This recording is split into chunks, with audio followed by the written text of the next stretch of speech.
What up, film family? In today's video, we're talking about the Rollei Prego AF.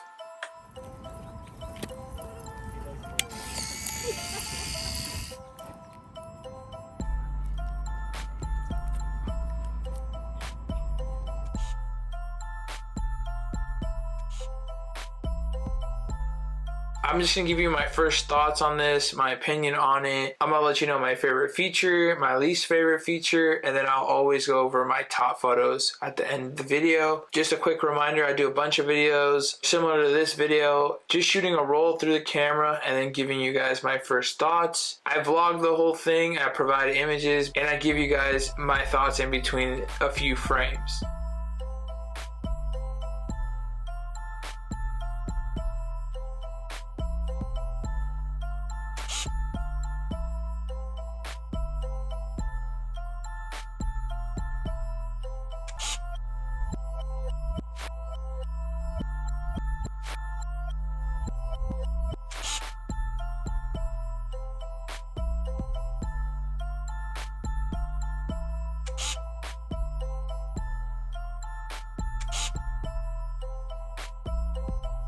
This is a good looking camera. This is the Rollei again, but there are other versions called the Samsung Slim AF, which is rumored to be the same exact camera. And from looking at the results online and reviews and settings, it does look like the same camera. This is also rumored to be the same camera as the Kodak Big Mini AF. I'm not 100% sure on that. I didn't really look that up. But yeah, just if anyone ends up liking this model, you should also look up those iterations as well. Thank you guys so much for clicking on this video. If you haven't already, hit that like button, subscribe to the channel.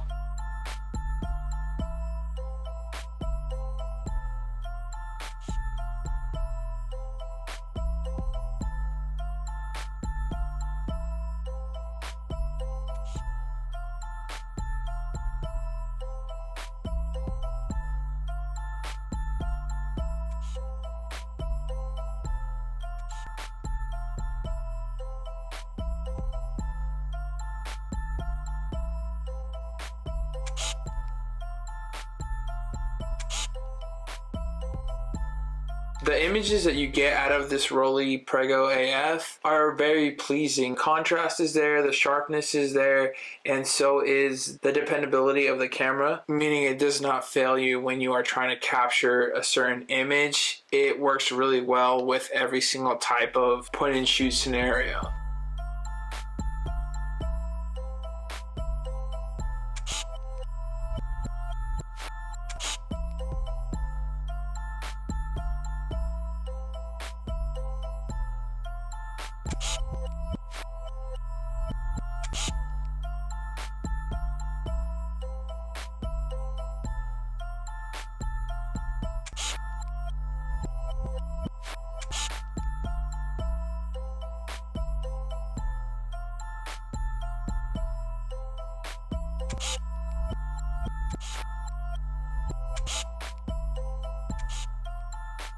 This camera comes with a 35mm 3.5 lens. It also has this neat close-up autofocus feature. This lens is the closest focusing lens that I have for any point and shoot. So it was really neat, and it was actually really interesting to be able to create some nice close-up images with this. This camera has a lot of features. I don't really use a lot of features on my point and shoots, but it has control over the flash modes. You have a daylight mode, you have a night mode, you have a self timer 10 seconds, a 20-second self timer, then you have a burst mode,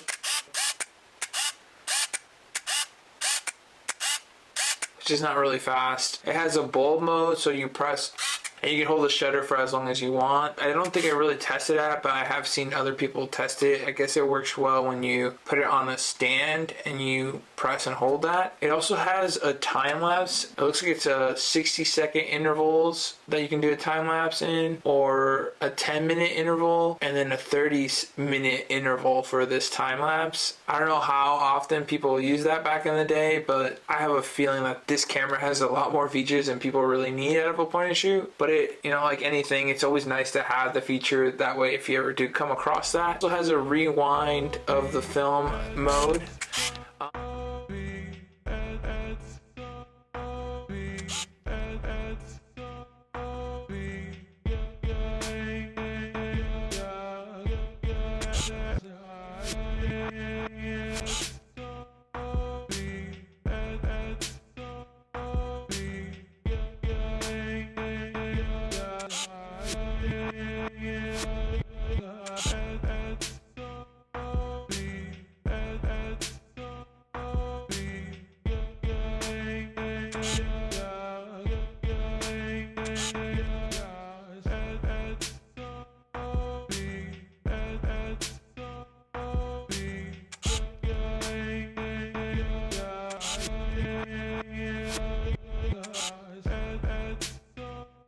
My favorite feature on this camera is definitely the macro lens, close-up lens. I was able to focus a lot closer, so even like my laptop's not that far.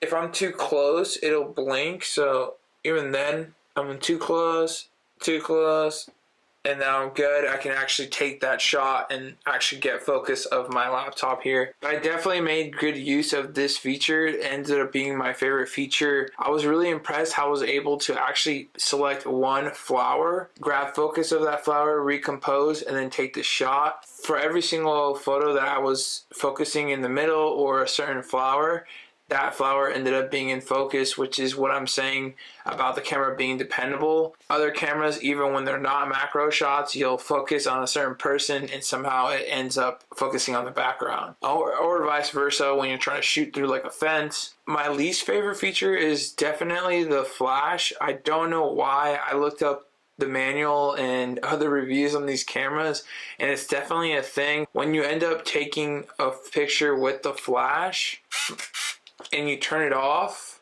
which is right here, it won't turn off until the flash recharges, and then you can turn off the camera, which is to me a really dumb setting or feature. I don't know what the hell is going on. You should definitely be able to turn off the camera without letting it recharge, so you can just turn it off. It's not like you're gonna use that feature again. So I don't know what happened with the design team on that.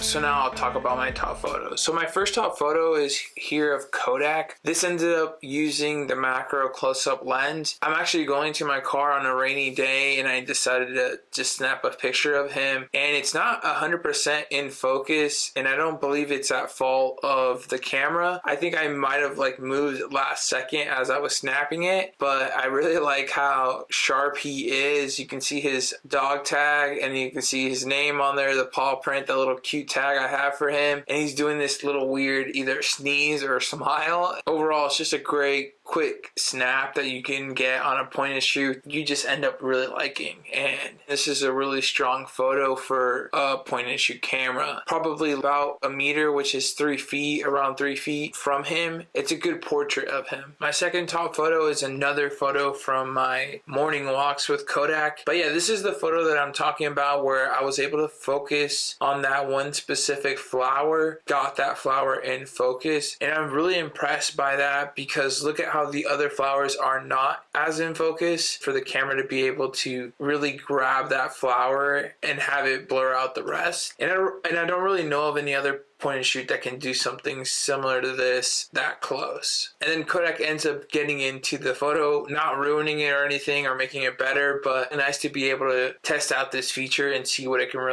really depend on it in this manner. And there's other macro shots that I got of flowers. Sometimes when you use other lenses that are wider, it doesn't really sink you in. Very, very, very impressive. My third top photo is of my youngest niece, Amelia. I ended up just taking a normal portrait of her, but I do believe that the camera itself ends up using the macro lens for this shot. It just works really well. This is a daylight shot, so I was able to focus on her face, recompose. I have my nephew's hand just kind of like playing with her cheek there, and it's a strong photo because she is looking at the lens when I take this shot, and then the background is blurred out. The colors aren't super crazy or super beautiful, but they are realistic and natural, which is what I'd rather have than all of these crazy colors. This is really nice to be able to see what kind of portraits you can get out of this camera up close. It's a really pleasing portrait. And my last top photo is of the 3 cars in front of my local lab. This is one of the 2 that I mainly use, but this is the closer one. I really like how there's kind of vintage looking cars, and one actually says the photo guy. I'm not 100% sure, but I believe that this gentleman actually works at Mike's Camera. I believe all 3 cars are kind of from different generations. I don't know the yellow car, but it's older than the white car. 3 funny, unique cars into one photo in front of my photo lab, which has a red logo and white lettering. Overall, it's a really pleasing photo. I think that even the car being not parked perfectly straight gives this photo a lot of character. And I ended up just taking these last 2 shots more just to finish the roll so I can get the film developed. But it's nice to still get a good photo or strong images out of your last 2 shots. And even the other photos pretty strong. I really like the composition that I got with the cars kind of progressing, and then I purposely got the palm trees involved as well. Just a pleasing photo. Overall, I really think that this camera is, if not better than the Yashica T4, a runner-up to the Yashica T4. These images are really impressive from this camera. Compared to the last 2 or 3 cameras that I've been shooting, this camera is more consistent in providing stronger images. And that's talking about the Fuji DL300 and then the Ricoh FF90. Those cameras are cameras from the 80s. This camera is from the 90s. Other than the flash feature, this camera is kind of like an ideal camera. Even the price point is not super crazy. It's usually around 100 to about 180 max. I've never seen it over 200. The only other thing is that these cameras are in very low supply. They're just harder to find. Again, I see 2 of them on eBay right now, still both under $200, which is really nice compared to a Yashica price point. Hit that like button, comment down below if you want to see me compare it to the Yashica T4. If you haven't already, hit that like button for me, subscribe to the channel, and as always guys, happy shooting.